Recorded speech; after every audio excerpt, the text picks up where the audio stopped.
ప్రియమైన సహోదరుడా, సహోదరి, యేసు క్రీస్తు నామములో మీ అందరికీ శుభములు కలుగునుగాక. దేవుని కృప మీకు నిరంతరము తోడై ఉండునుగాక. ఆయన కాపుదల, భద్రత దేవుడు మీకు నిత్యము అనుగ్రహించునుగాక. Amen, amen. 2వ సమూయేలు 15వ అధ్యాయము 19వ వచనము నుండి 22 వరకు కొన్ని వాక్యములు చదివి మనము కొన్ని విషయాలు నేర్చుకుందాం. ఇక్కడ ఒక భక్తుడు ఉన్నాడు, ఇత్తాయి. అంటే ఆయన ఎలా ఉన్నాడంటే నమ్మకత్వము, అంటే రాజుకు నమ్మకంగా ఉన్నాడు. ఇత్తాయి అనగా దున్నువాడు అని అర్థము. కాబట్టి ఇప్పుడు ఆయన కొరకు కొన్ని విషయాలు మనం నేర్చుకుందాం. దేవుడు చేస్తున్న నిబంధన మనతో కూడా చేయునుగాక. ఆమెన్. ఏం మాట్లాడుతున్నాడంటే,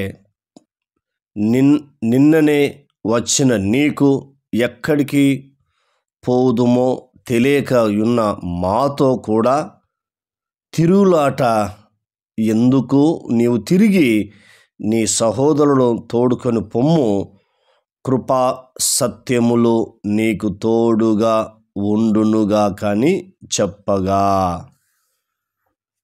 ఎంత అద్భుతమైన మాట చూడు.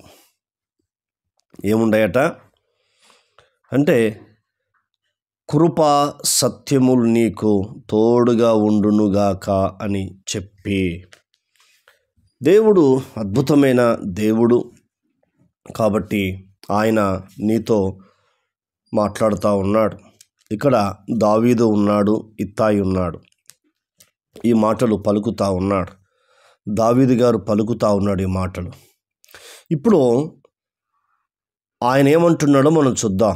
నేను ఇత్తాయి, నేను చచ్చినను బ్రతికినను యెహోవా జీవము తోడు నా ఏలినవాడవు, రాజునగు నీ జీవము తోడు ఏ స్థలమందు నా ఏలినవాడవు రాజు నగు నీవుందువో ఆ స్థలమందే నీ దాసుడునైనా నేనుందునని రాజుతో మనవి చేసెను. అందుకు దావీదు, అలాగైతే నీవు రావచ్చునని ఇత్తాయితో సెలవిచ్చెను గనుక గిత్తీయుడగు ఇత్తాయిను అతని వారందరూ అతని కుటుంబీకులందరూ సాగిపోయిరి. ఆయనకు స్తుతి కలుగునుగాక. నిజమే, దేవుడు మనతో మాట్లాడుతున్న మాట ఏంటంటే, కృపా సత్యములు మనకు తోడుగా ఉండునుగా కానీ దేవుడు వాగ్దానం చేస్తున్నాడు. నిజమే, కృప కలిగిన దేవుడు, సత్యము కలిగిన దేవుడు మనకు తోడై ఉంటానని ఆయన వాగ్దానం చేస్తున్నాడు. మరి వాగ్దానం ఎంత గొప్పదో ఒకసారి మనం ఆలోచిద్దాం. ఈ బైబిల్లో ఉన్న మాటలు భక్తులకు, భక్తురాళ్ళకే కాదు, అవి మనకు కూడా వర్తిస్తాయి. మనం కూడా తీసుకొని ఈ మాటలు ఎత్తిపట్టి ప్రార్థన చేయాలని దేవుడు కోరుతా ఉన్నాడు. మరొక వాక్యం చదువుకుందాం. యెషయా గ్రంథము 54వ అధ్యాయములో 8వ వచనాన్ని అలాగే 10వ వచనాన్ని కూడా ధ్యానించుకుందాం. దేవుడు మాట్లాడుతున్నాడు. నిత్యమైన కృపతో నీకు వాత్సల్యము చూపుదును అని నీ విమోచకుడగు యెహోవా సెలవిచ్చుచున్నాడని మాట్లాడుతూ ఉన్నాడు. దేవుడు ఎలాంటి దేవుడు అంటే, నిత్యమైన కృపతో దేవుడు నీకు వాత్సల్యము చూపుచున్నాడని దేవుడు చెప్తా ఉన్నాడు. విమోచించడం అంటే విడుదల, నిత్యమైన కృపతో అని చెప్తా ఉన్నాడు. నిజమే, నిరంతరమైన కృప మనకు తోడై ఉంటుంది. అందుకే ఆయన కుమారుడైన యేసు క్రీస్తుని ఈ భూమి మీదకి పంపాడు. మన యొక్క పాపములు, మన రోగములు, మన వ్యసనములు భరించాడు. అంతేకాకుండా కృపా సత్యములు యేసుక్రీస్తు మూలముగా కలిగినని యోహాను సువార్త 1వ అధ్యాయంలో 18వ వచనం ఈ రీతిగా రాయబడింది. అద్భుతమైన దేవుడు, ఆశ్చర్య కార్యములు చేసే దేవుడు. రెండోది, మూడోది చూద్దాం.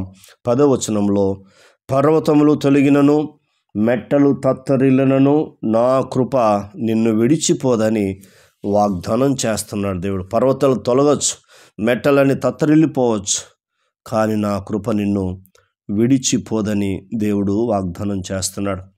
ప్రియులారా, మాటలు వింటున్న మీరు దేవుని మీద ఆధారపడుతూ ఆయన వైపు చూస్తూ ప్రార్థన జీవితము కలిగి ఉండాలని మిమ్మల్ని కోరుతా ఉన్నాను. ఎందుకంటే రోజులు భయంకరంగా ఉన్నాయి. ఏ క్షణం ఏం జరుగుతుందో తెలియదు.